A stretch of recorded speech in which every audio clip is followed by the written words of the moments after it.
Faster than a speeding bullet, more powerful than a locomotive, able to leap tall buildings in a single bound.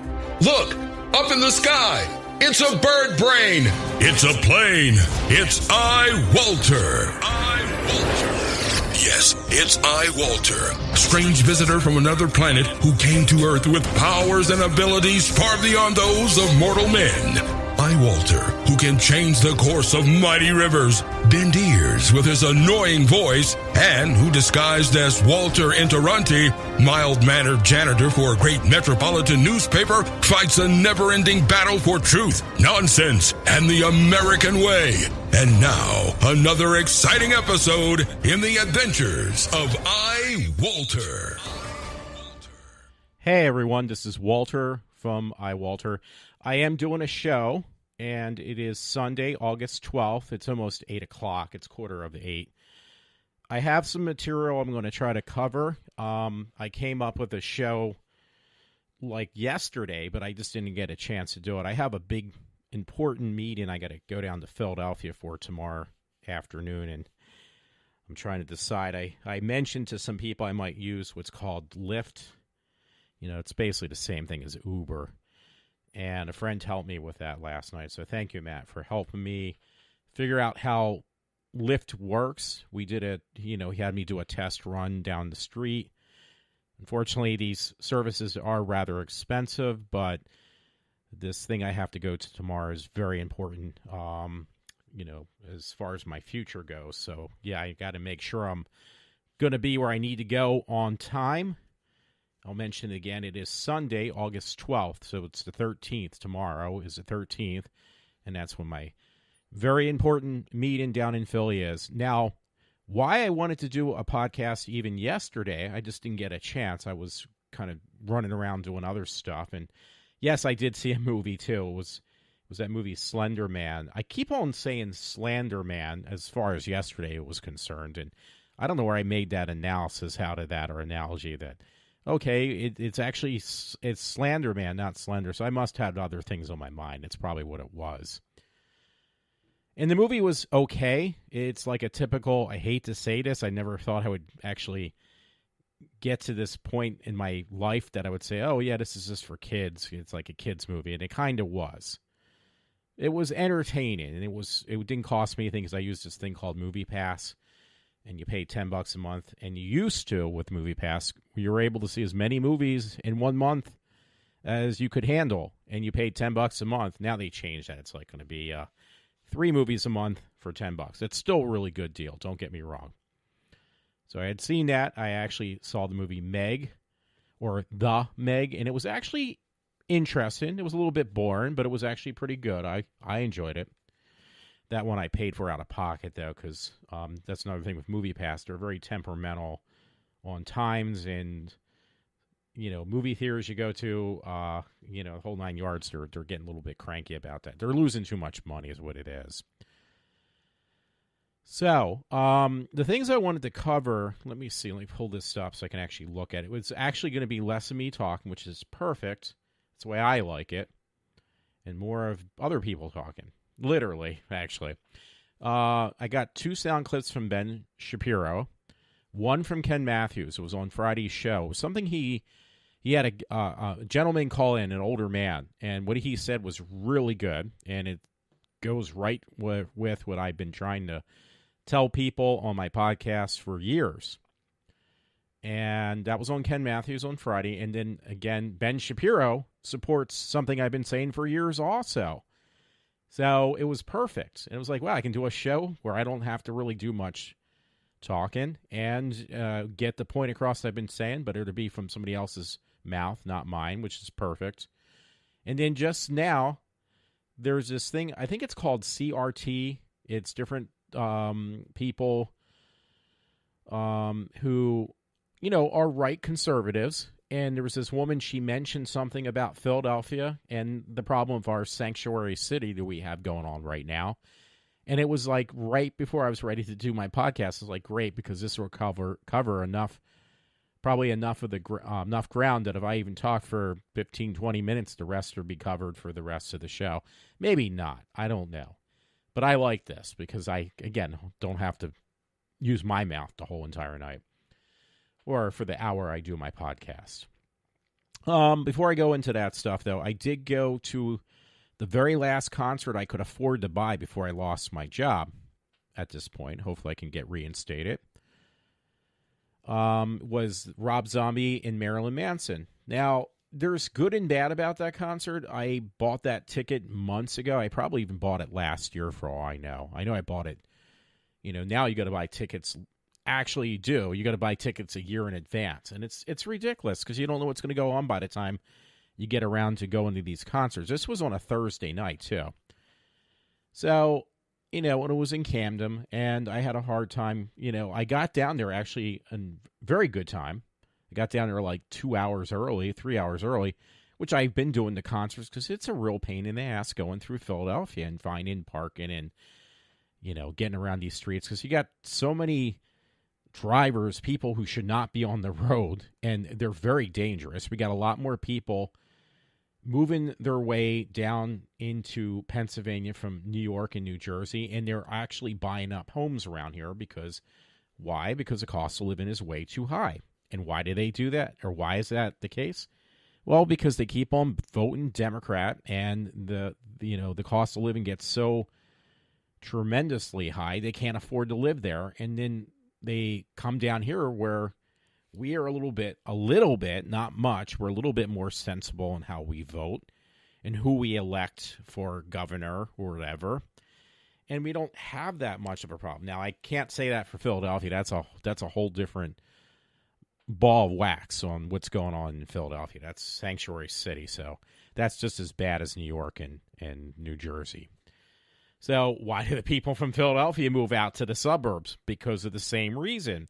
They vote Democrat, the cost of living goes up, and the areas get very dangerous to live because you have people in there that are just, I hate to say this because I sound like Trump by saying this, but it's true. A lot of criminals, a lot of drug addicts, and also a lot of illegals. And when the cost of living gets too high and too uncomfortable for those folks, they move out to the suburbs. I have a friend, this is no joke, who lives next next door to him. There was a person who owned a home, and he says their house is going up on for foreclosure.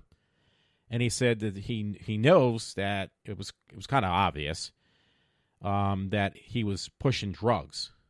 So, it was a drug dealer. And he said one night that some woman came to the back of his door, banging at it like at midnight, asking for so-and-so, and she looked like she was definitely strung out in some type of drugs, maybe heroin. And my friend kept his cool and calm, and he's got kids and a family, so, he didn't really appreciate some woman looking for drugs, a pickup of drugs, banging at his door at close to midnight. And he just was calm about it, he said, and I just said, well, I think you want next door. But yeah, this is what we got now. What was considered a pretty mellow suburban area, nothing really exciting, now has become chaotic, and it's pretty much like this. It's like the city, the worst parts of the city in Philadelphia has now moved out to here in more ways than I'd like to mention. So anyway, I went off a little bit off track, but I did go see Marilyn Manson. I did a meet and greet. That was a mess. I don't know how else to put it. It was a disaster area. Marilyn Manson came very late, and then when he did arrive, he would not leave his, what do you call it, that bus, the tour bus thing that he travels around the country on, and we had to actually go into his travel van to do a photo shoot. It was a meet and greet, and it was very expensive, by the way. I bought this when I was working a lot of overtime at my job, and I could afford to do this because it cost over $450. And all you got was a Polaroid shot. And my experience with Marilyn Manson was not very pleasant. He seemed a little bit disheveled and annoyed by seeing me for some reason. It's like, dude, I'm giving you a shit ton of money, and so were 50 or 70 other people, and you got to give me an attitude problem. So I know the person was taking the picture. He felt bad for me, And he says, "Oh, thanks for coming." He shook my hand, but couldn't get that much out of Marilyn Manson. Oh, yeah, he shook my hand, but he was talking like nonsense to me, and he was just kind of being kind of rude. Now, it's funny because I've also met 3 times, I think, already. Again, it's when I had money, Rob Zombie, because it was a Rob Zombie Marilyn Manson concert. And Rob Zombie was, every time I met him, he was extremely nice, very pleasant, and he puts on an outstanding performance. Now, seeing both these guys, there was an opening band that I've never heard of. They were from Canada. I think, I can't say it. I started to say it, but I'm not going to finish it, and I can't remember how to say it. But they were from Canada, this band, and it was called Dead Apples or something like that.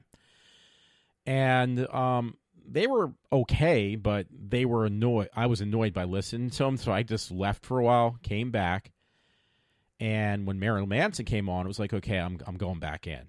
And I had general admission on the floor, the pit area, which the tickets were way oversold. I mean, it was so oversold, I was wondering if half those tickets were even real, because you were crushed in there like a sardine. It was horrible. I was never so annoyed in my life, and to make it worse, the worst of the worst, you got like these upscale snobs that were there, the millennial age of, well, we can do whatever we want, and we can treat people like, and I wrote this in a comment section on how did you enjoy your meet and greet with the place in Camden, and I said, well, it was horrible, and I never actually ever wrote a bad review on any of these meet and greets because I've always actually had a really good time, even at the worst one I've had, where they, take a photo and you pay $500 or whatever it was for a photo, and they take a picture when you're not paying attention. You look strung out, like you're half asleep. But I've never complained. I've done a lot of meet and greets, and they're just a waste of money. They are entertaining because you get to talk to other people. I do enjoy that part. You do get much better seats, and it's fun. But this last one, the whole thing, minus the concert, was a disaster. I had, when Marilyn Manson was on, it was a bunch of these 20-something college-age boyfriend, girlfriends, groups of people, and I had one group that I was just standing there, minding my own business. I could not move, and they just literally pushed me to the side and stood right in front of me. Like I wasn't even there. Like I wrote in the response to this company that puts on this service at the Camden Center or whatever it's called, the venue down there. I think it's PPT or whatever.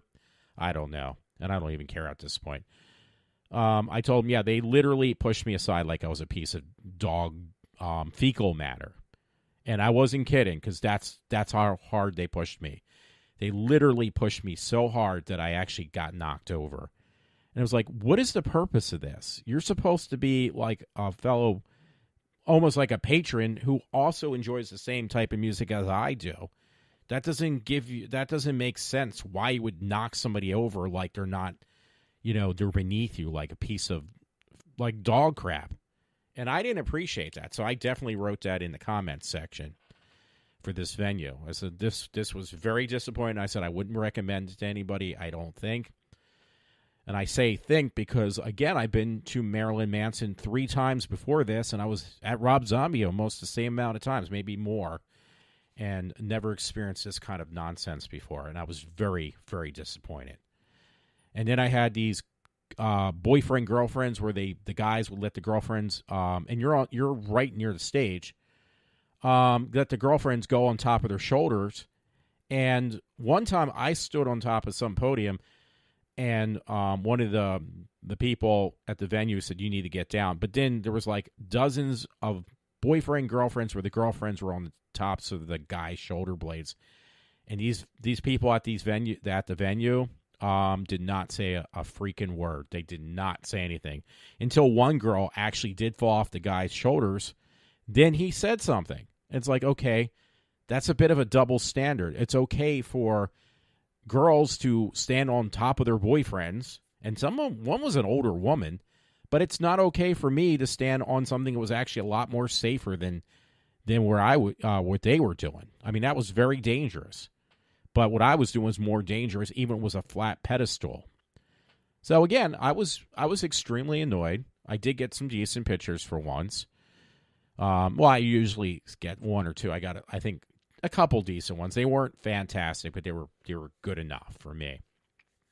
What can I say? I would say that Manson was good. He wasn't bad, but he was a little bit disorganized. People commented about that. Couple guys that were more closer to my age, a lot more mature than some of these groups of boyfriend, girlfriend, girlfriend, boyfriend, basically the left. We were talking amongst each other. It was like one or two of us, and we were saying, yeah, he seems a little bit out of it. It was like, trust me, he really is out of it. I was in his, meaning Marilyn Manson, I was in his travel van or whatever, and he definitely was out of it. So, and it showed in his performance as well. It was good, don't get me wrong. It wasn't horrible. I could say I probably seen worse. I just can't remember. I can't think of anything off the top of my head. But Zombie, which I really wanted to do, I would love to meet him again. He was doing it mainly because next year, and he showed a little bit of a teaser on when he was performing. He was showing what is it? It's basically his Devil's Reject sequel. So yeah, so it's a Devil's Reject sequel. So I forget what it's called. 3 from Hell or something like that. 3 Rejects from Hell, something on that line. And he actually was selling T-shirts for that too. I figured I could just get one online because I wasn't too impressed by the look of the T-shirt. And it was like, every T-shirt there, by the way, was like, the cheapest was $40. I've never paid that much for a T-shirt. I think generally you pay like $25, $30, $40 so. And that was for both Manson's and Rob Zombie's. And the problem is, I bought a crap load of T-shirts from both those guys' concerts individually over the years, and I never wore one of them. So I got one just for, with both, it's called the Twin Tour, Evil Twin Tour. So I bought one of those at the $40, which was a lot of money, just to say, hey, I was there. This is my token, because you didn't really get much on that meet and greet package from Manson besides a duffel bag. And it was kind of like the whole thing was kind of a waste otherwise. I did want to meet Manson, though. Now I know I met him, and it was just a waste. I can say that. But yeah, the T-shirts were just overpriced. I understand why they do that, because that's where they make their money. But that's just like ridiculous. But then it was funny because the bootleggers made a pretty much almost an identical replica of the same shirts they were selling for $40. The bootleg versions were the same color as the concert shirts, which were black. The inscription on the front and the back of the T-shirt was identical. Like they actually really just ripped the whole shirt off for the first time. They actually got their hands on what was going to be sold inside, and they were selling them for $10. So people bitch and complain, oh, yeah, if you get a bootleg shirt, you wash it once, it falls apart. You wash it once, we call it the silk screening comes off. I hate to tell you, I bought over the years, I always buy like an official shirt, and then I buy the bootleg shirts, because sometimes the bootleg shirts actually look better. And I've washed them a couple, like a lot. I'm not going to say a couple 100 times, but it's definitely been over a dozen times. And a lot of those bootleg shirts, I've never had an issue with once. I think they've gotten smart. It's like basically all you're doing, and I used to do that when I was in high school years ago at the Thacton. We had a class you could learn silk screening. And if you do silk screening correctly, trust me, and you take care of it correctly, it's going to last a long time. It's going to, years ago, I think they just basically painted the shirts. And the whatever they used, the kind of some type of material, probably equivalent to silk screening, was just that. It was just made to be cheap. But now they've actually perfected it, I guess, because they go to every type of concert, no matter what it is. They get enough shirts made. They got these guys who walk around selling these shirts for like $20, $10. And trust me, the stuff they use, I've noticed, does not wash off as easily as what I've heard probably 30, 40 years ago when this stuff was like when I first learned about concerts. So there has been a big change. Like I said, I think that Rob Zombie did a fantastic job. I actually enjoyed it. I actually, after seeing him perform it, I really regretted that I did not get a meet and greet for him instead again, because he just was so entertaining. He was incredible. Everybody enjoyed him, and he had everybody up and jumping around. More so, not that Manson did not, but it was a lot more of a response with Zombie. And Manson did come out, and they did a song together. It was the Beatles song, Helter Skelter. The guy told me, some guy I was talking to at the concert, he says, yeah, they do that every concert. That's the one song they do together, Manson and Zombie. So I got a couple pictures of that. But Zombie was more on top of his game. He was excellent. The only downfall for both of them, because they had an opening act that lasted about 45 minutes. And I had the program, they let me take a shot of what the program guide was, the rundown for who was on at what time. The opening band was on for 45 minutes to an hour. Manson was on next for an hour and 10 minutes. Then there was a little bit of a break to set up for Zombie, and Zombie was only on for like an hour and 10 minutes. So you only got to see a little over an hour for two guys that was the whole reason for you going to this concert. So that was good and bad. The good thing was they were very selective on what songs they were going to play. And what are they going to play? Both of them. They played what was like their most popular songs between the two of them on their hour on stage. So that definitely made it like worth the money there. Zombie actually did play, I think, maybe one or two cover songs that were not his own. And I think one was actually just to get, which was not Helter Skelter, obviously, but one of Marilyn Manson's song, and it was really good. And I can't remember which one it was, but I swear he did cover one of Manson's songs. Not the whole thing, but a little of it, just to get Manson to go out on stage. It didn't work. But I was like, wow, you sound better than Manson singing his own music. But then, get this, and I can't remember the name of the song, but he sang a song from Metallica, Rob Zombie. And it was off the Black album. I did know that much. It was like, I know this song came off the Black album. And me, a guy next to me, and some other guy, all of us at the same time looked at each other and was like, you know what? This sounds much better than when James Hetfield sang it. Whereas Matt and I would joke about Jim Hatfield. Some guy called James Hetfield, Jim Hatfield or Jim Hatfield, something like that. But I forget what song it was. It was a very recognizable song from Metallica, and the three of us just said, wow, this is better than actually from Metallica. This song sounds incredible. I never heard it sound so good before. And it was a good song, too. So the bottom line is, I hate to say it, but Rob Zombie just mopped the floor with Manson. He didn't intend to do that. It just came out that way. And I hate to say it, but I think his band, which was always pretty good since he's, kind of felt his way around on who was going to be playing what, as band members, and I can't remember where these guys originally came from. Was it Korn or some other group, some other band? But they've actually, obviously, you can see the connection is very tight at this point between the band members that have been with Rob Zombie for the longest time now, and they're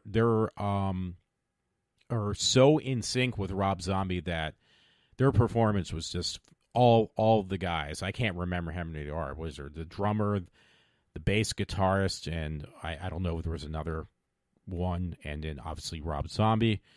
but they've gotten so incredibly tight on their music, and they work so well together. It's like a well-oiled machine or something, you would say. It was that good. It was really perfect. You couldn't get any better than what they had.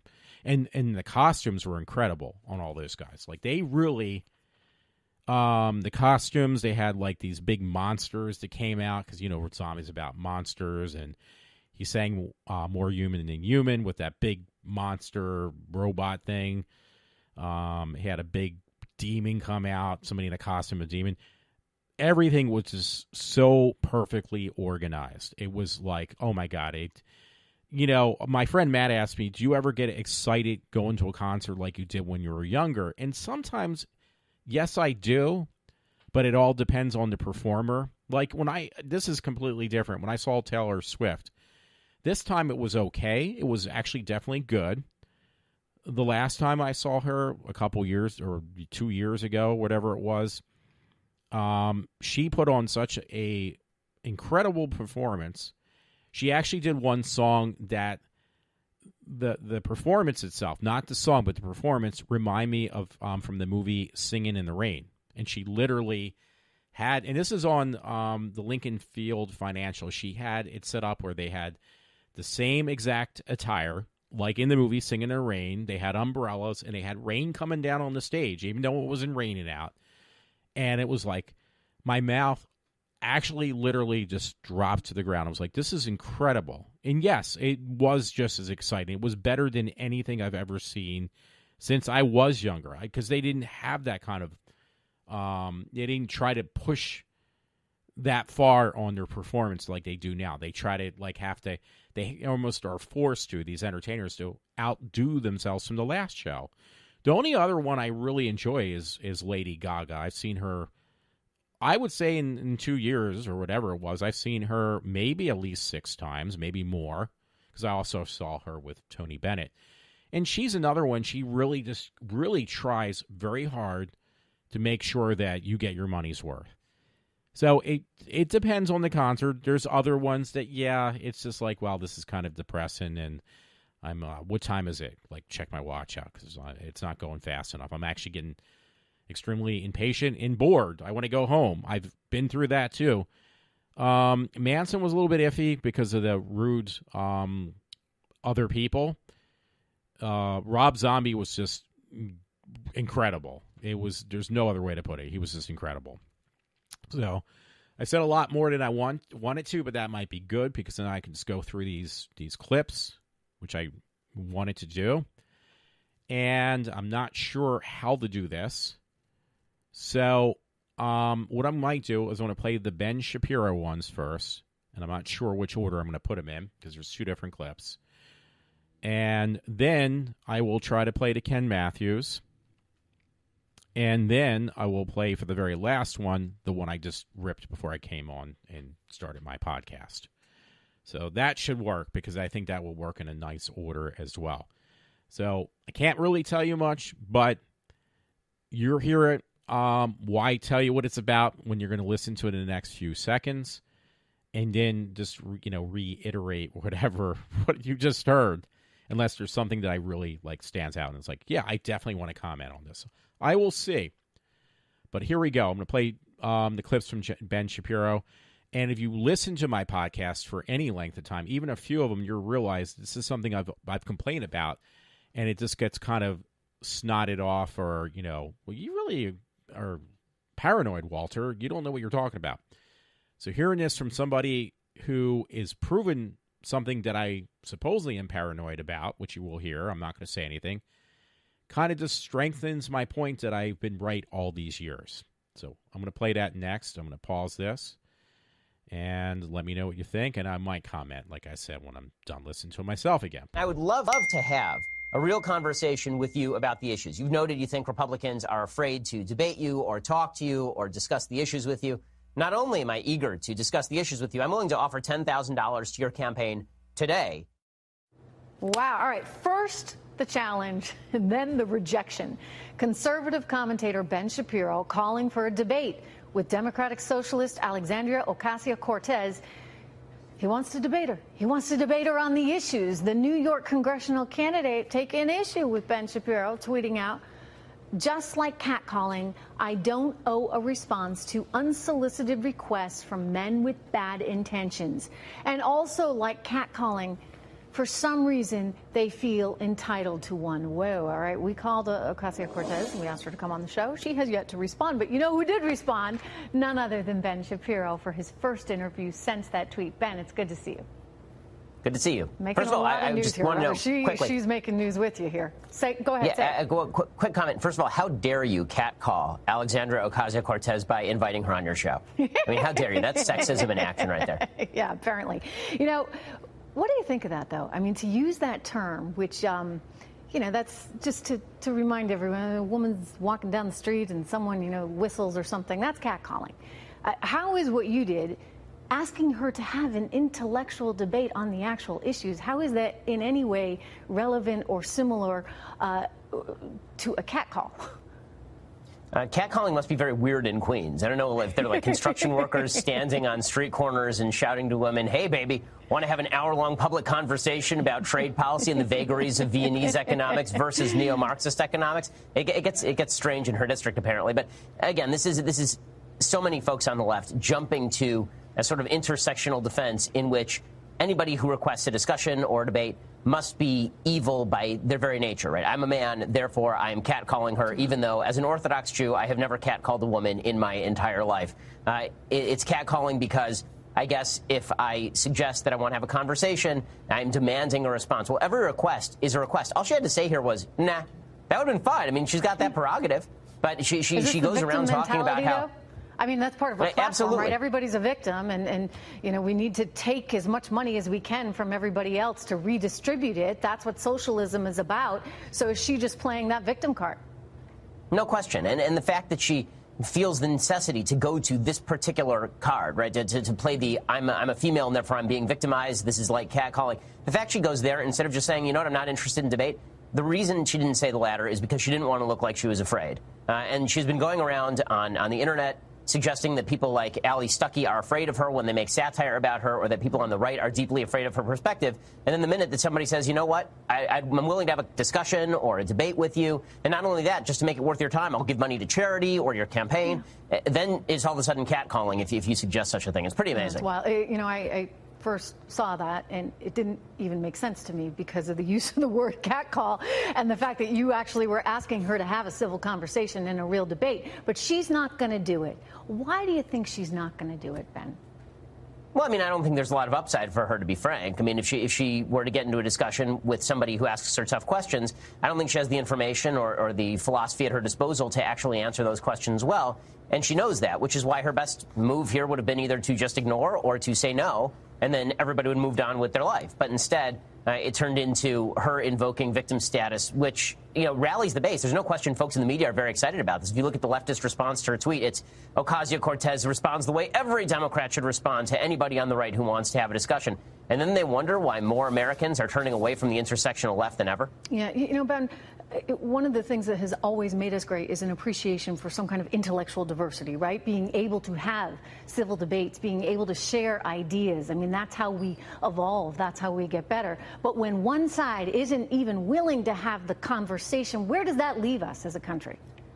Yeah, that is the serious problem. And what's absurd is there are a bunch of folks on the left who responded to this entire controversy by tweeting at me. These are mainstream left commentators saying, well, why don't you have me on your show? And I was like, okay.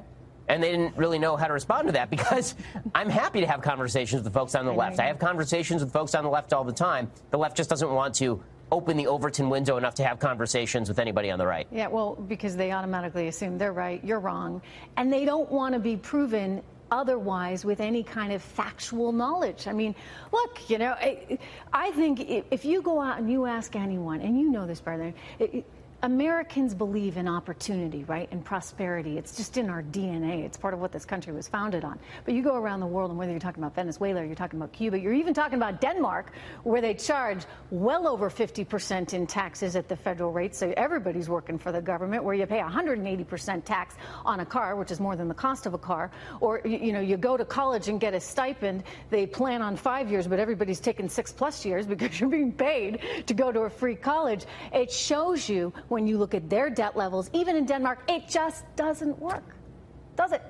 Well, I mean, this is the serious problem with a lot of socialist philosophy, is that they're constantly shifting the goalposts. You know, is it that their education system is good, or their healthcare system is good, or is it that all of these systems are built atop a capitalist edifice that made these countries prosperous in the first place? And these are the conversations that actually should be had. Yeah. But Alexandria Ocasio-Cortez is not interested in having them, obviously. Hey, by the way, let me ask you about the harassment of conservative commentators. Charlie Kirk, Candace Owens, what did you think about that one?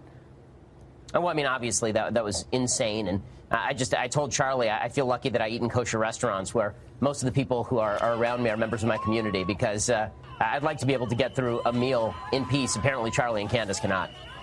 Well, you know, Ben, I'll tell you one thing. Had you debated her, my money's on you. Well, it would have been fun. Would have been fun. Oh, well. All right. Thank you so much. It's good to see you. Thank you for being here. You too. First. Okay. Hey, first off, I want to say, you heard that ping? That was somebody texting me when I edit, or what do you call it? I ripped that clip. I had it recorded on my computer, my Mac. And the second I started to record, when I did that the other day, I think it was yesterday, I ripped that clip, and somebody was texting me. I was like, I'm not going to go back. The clip was really a pain in the neck to rip, and I want to do it again. So I apologize about that. And two, I don't know if I mentioned this. I know I had done so a couple shows ago, but I'm going to do it again.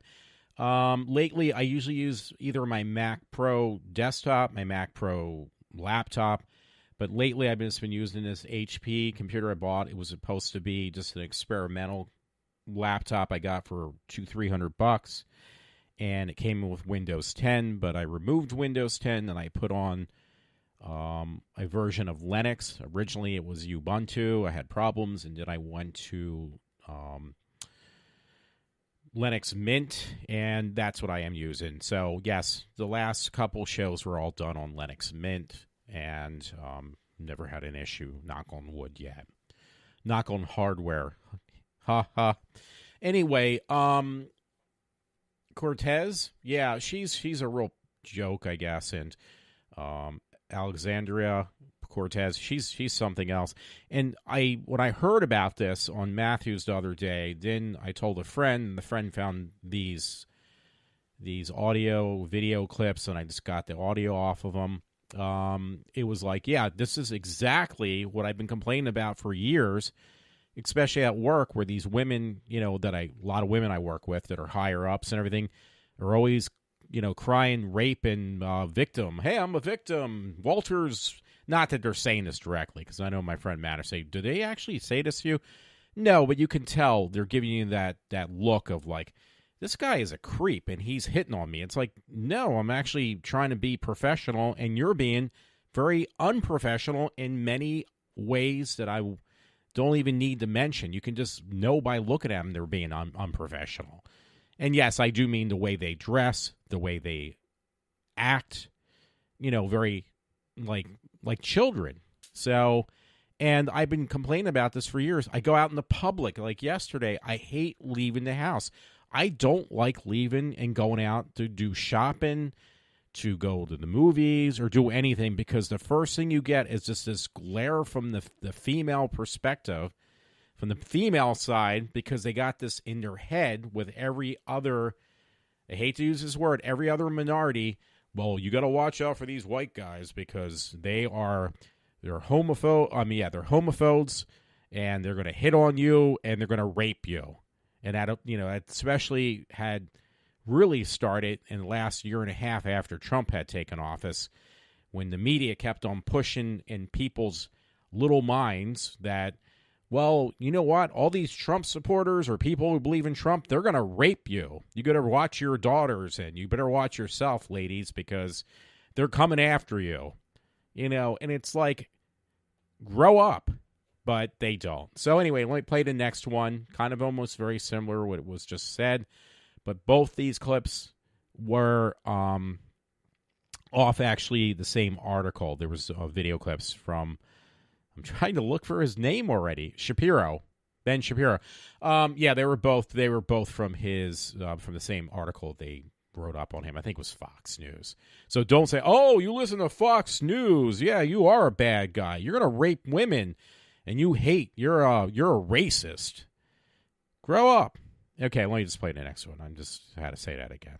Hi, I really wanted to make just a direct appeal to Alexandria Ocasio-Cortez, the future of the Democratic Party, according to Tom Perez, head of the DNC. Ms. Ocasio-Cortez, I'm really excited that you've been elevated to that position, and I would love to have a real conversation with you about the issues. You've noted you think Republicans are afraid to debate you or talk to you or discuss the issues with you.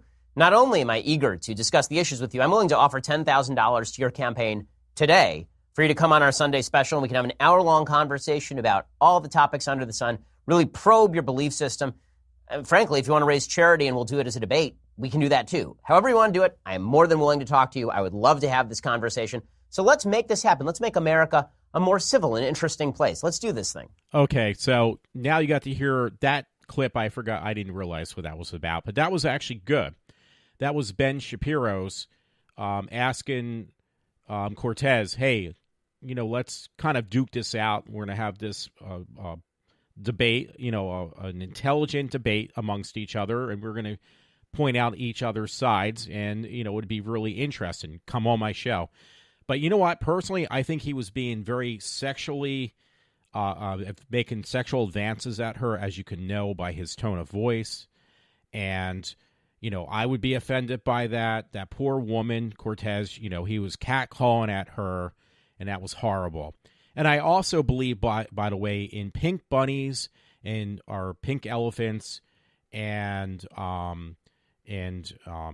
strange creatures and strange creepers from outer space. Yeah, she's a nutcase. I'm sorry. I had it. I'm glad I played that. This is good that Shapiro did that, and that she showed her true colors. Oh, I'm a woman. I'm so victimized. I got to watch these men because all they want to do is get down my pants. Once again, ladies who think like this, you need to grow up. You need to grow up. So anyway, thank you, Ben Shapiro, for doing that. Let me play the next clip. I'm saying that indirectly. No, he did not do that for me. I got that off of some article from Fox News that was sent to me by my friend Todd, so thank you so much. The next one is the Ken Matthews thing. The whole thing is really good. It's pretty long, though. I'm letting you know now. So that might take about, I think it's like good 10 minutes, maybe. I don't know. So let me play that next. The Ken Matthews with this caller was an older man, and I know it's going to piss off some people. I'm just letting you know now. And it would probably be these radically left, oh, I'm a victim of some circumstance, and I don't want to hear this kind of deal. So let me play the next one next. Clip next. I keep on saying next too many times, but here we go. On Twitter, back to the phones we go. Doug in Christiana. Hi, Doug. You're on WHP 580. Hey, listen, thanks a lot for your program. It's a great program. You put out a lot of information, and it really helps people like me. I have no computer, or I don't even have a cell phone. I live by myself. But what I called up about, to switch gears a little bit, is about the shootings, the constant shootings and stabbings on the streets. I live between Baltimore and Philadelphia. I get the news broadcasts every day, and there's never going to be any change. And there's a lot of reasons for the violence. There's a lot of reasons to go around, but one I'm singling out is the doggone courts. The courts themselves. I watch FBI files and forensic files every night, and I see murder after murder after murder, and I can make this statement. You can come into this country, or you can be a citizen of this country. You can kill and torture as many people as you want, and you will never receive nothing more than life without parole. That's it. And I've seen some horrible, horrible things on this, the way these guys have killed these young girls and tortured them. And they never get the death sentence. Very rarely do they ever get the death sentence. And these punks on the street, they have no fear. They pull their pistols out and start shooting. I've seen it every month. There's a little black kid gets killed up in Philadelphia. because of a stray bullet, and nobody seems to care, you know. And now they got a murder up in Philadelphia. I don't know if you know about it, where a black youth, a choir boy, 21 years old, he stabbed this guy in the back that he had a argument with. Mm-hmm. So I the way I look at it now, any black that kills or rapes a white person, just let him go. Don't even prosecute him. Unless it's black on black, then prosecute. But if they kill or rape a white person, just let them go. That's what the blacks want. And I was in the doctor's office just a couple weeks ago, 15 people in there. I was the only white person, and they were talking. This one lady sounded like a Christian, but when it came to Donald Trump, they all hated Trump. And all I tried to do is tell the lady, I said, well, what about the black unemployment? It's the lowest since 1900. And she looked at me and she said, what, do you really believe that? She said, I know black people that are unemployed. So I just gave up hope then. Well, Doug, I want to thank you for calling, and I can sense your frustration, and I know it seems, and it is frustrating, and I know some of the frustration you're feeling, especially because you and I are on the same page with capital punishment and the death penalty. I think it needs to be used more often, more frequently, and to more violent, hateful killers, regardless of what their phase in life is. We just have too many people on death row that are being supported by us. And it's interesting that you brought that up because I didn't get to it in the stack today, but there have been several shootings in Philly just, hours ago. And yesterday there was 2 dead, 4 wounded in a North Philly drive-by. That was yesterday. And then there was another police-involved shooting. The police officer was shot at.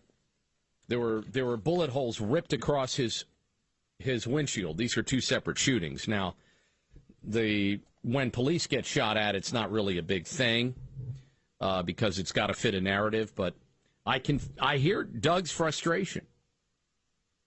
I want to shift gears over to Ocasio-Cortez very quickly. All right. Ben Shapiro, who you may have seen, met, or heard speak, whatever, the Daily Writer, editor-in-chief, Ben Shapiro, he offered her, if you follow him on Twitter, he said, I will make a $10,000 $10,000 donation to your campaign, or I will give you the $10,000 and you can give it to any charity if you'd like, if you would debate me on my Sunday special, which is a live program. So we had a millennial conservative man invite a millennial socialist woman to debate. That's what he did, period. Now, let me tell you and show you how lame her response was and how this is how young liberal progressives have been trained. Here's how she responded. Just like catcalling, I don't owe a response to unsolicited requests from men with bad intentions. And also like catcalling, for some reason, they feel entitled to one. All right, now let that sink in. Do you see what just happened there, right? A grown-up and look, you'll run into liberals that are 60-year-old men that are still 13. You're going to run that's one thing that runs rampant through progressive liberal circles. The level of juvenile behavior and pettiness. So Ben Shapiro gives her an opportunity of a lifetime. Come and debate me. I'll give you $10,000 to your campaign. Of course, she doesn't need that because she'll have money coming out her yin-yang from the left. But or I'll give it to a charity. Come on my show. That's what he said. I have it here. He didn't say, hey, baby. No, but what did she do? She went through all her responses like a good liberal should. Let's see. Is he a racist? No. Is he an Islamophobe? Oh, here it is. Here we go. Here's what we can use against Ben Shapiro. We'll say he's a sexist. That's right. An Orthodox Jew is catcalling you. Right. I have a hard time believing that Ben Shapiro ever catcalled anybody, having met him. So her response to being asked to debate on ideas was exactly the crap that the left has dumped on you and me for the last several years, or decades, but we'll say the last several years because of Trump. She didn't say, no, thank you, Ben, or she didn't even address that debate. She went right into, I'm a woman. You can't attack me. I mean, I was about to give the women on the left more credit because I think most of the men on the left are kind of whiny. But this is proof. It's the same playbook. It's a ridiculous dingbat response. So she's running for Congress of the United States. And instead of accepting an opportunity to debate, she says, just like catcalling, I don't owe a response to unsolicited requests from men with bad intentions. He tweeted you, for God's sake. If you don't want comments, then don't go on Twitter. Now, Ben comes back like the gentleman he is and says, discussion and debate are not bad intentions. Slandering someone as a sexist catcaller without reason or evidence does demonstrate cowardice and bad intent. Of course it does. What do you think drives 20% of the liberal progressive party? Hiding because they're afraid to come out because their stuff doesn't hold water. Unbelievable. But that gives you an idea at every level. It's not just Trump and Hillary. It's every single level. It's just like when you hear me on this show and someone calls and says, Trump is an evil man. Well, why do you think he's an evil man? Oh, you know damn well you're evil too. What? We'll be right back. Okay, I hope you like that one, too. I actually enjoyed listening to it again. I like the way he calls, Ken Matthews calls Cortez a dingbat. And, she's, I thought at one point he actually said that what Cortez did is actually slander because she is I don't want to say representing, but she's quoting what Shapiro said or texted. She's taken it out of context and making it that she's a victim. And I also liked in that segment, by the way, is how he calls pretty much the left 60-year-old men like they act like 13-year-olds. Dude, I see that every freaking day around me. I see old men, 60-year-olds and 30-year-olds and 40-year-olds act like they're 13 years old and even younger than that. Because that's an insult to a 13-year-old, trust me. I had that experience today. I was over in Staples, and I had these women. They act like, they're mothers with kids and an interracial relationship, and these women just act like morons. I mean, they do act like dingbats. It's like, I'm here to mind my own business and shop, not to have you look down at me like I'm doing something wrong to you when I'm minding my own business. And once again, that word grow up does seem to fit so perfectly into this, what I just said. The main part, what I was trying to shoot for was what that older man said in the beginning. He was a caller for Ken Matthews. I heard this and was like, wow. And this guy's talking about, when he visits Philadelphia area, because he's not far. He's a neighboring state elsewhere. And not your typical Jersey or New Yorker, but somewhere else. And he says how horrible it is, pretty much. So I thought that was really good. I have one more sound clip to do. I want to get it in because I only got 5 minutes left that I want to keep it in the hour mark. And it's a woman I really love. She's incredible. and she's on Facebook with a couple other people. Not on Facebook directly, but a lot of their segments, their video segments, I don't know where they broadcast from or how it works, are placed on this web link I have on Facebook. And it was just right before I started doing my podcast. Otherwise, I would have been done my show for tonight. So let me put this in, because I actually ripped this clip right before I started doing this podcast. So listen to this one, another entertaining one about Philadelphia of all places. So here we go. Hey folks, welcome to the Borelli Brief. So there is news out of Philadelphia that a previously deported criminal illegal alien raped a child. This news is sickening and heartbreaking. Now, let me go back one step here. It's reported that the Department of Homeland Security Secretary Kirstjen Nielsen says that we are just now hearing about this. We're just now hearing about this. Now, this guy, this animal, his name, Juan Ramon Vasquez, 45 years old, was deported, came back to the United States. He was deported in 2009, came back to the United States and freely roamed the streets. I believe he was basically located in Philadelphia. Well, in 2014, he was arrested again, and I believe the charges were on domestic violence. He was arrested 2014, but those charges were dropped. The charges were dropped in 2015, and he was released again, free pass to freely roam the streets once again. But in the meantime, when he was arrested, ICE had an order, order with local officials, local law enforcement, that they wanted to be notified if and when this guy was released so that he could be deported. There was an order to do so.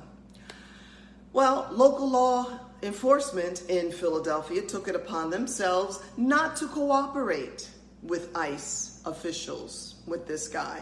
This is just one person we're talking about here so far that we're aware of. They didn't announce, didn't contact ICE. Now, 2016, he was rearrested for charges of raping a child and unlawful sexual contact with a minor. This guy was sentenced to 8 to 20 years. Now, let me just point out something that Philadelphia is planning to do.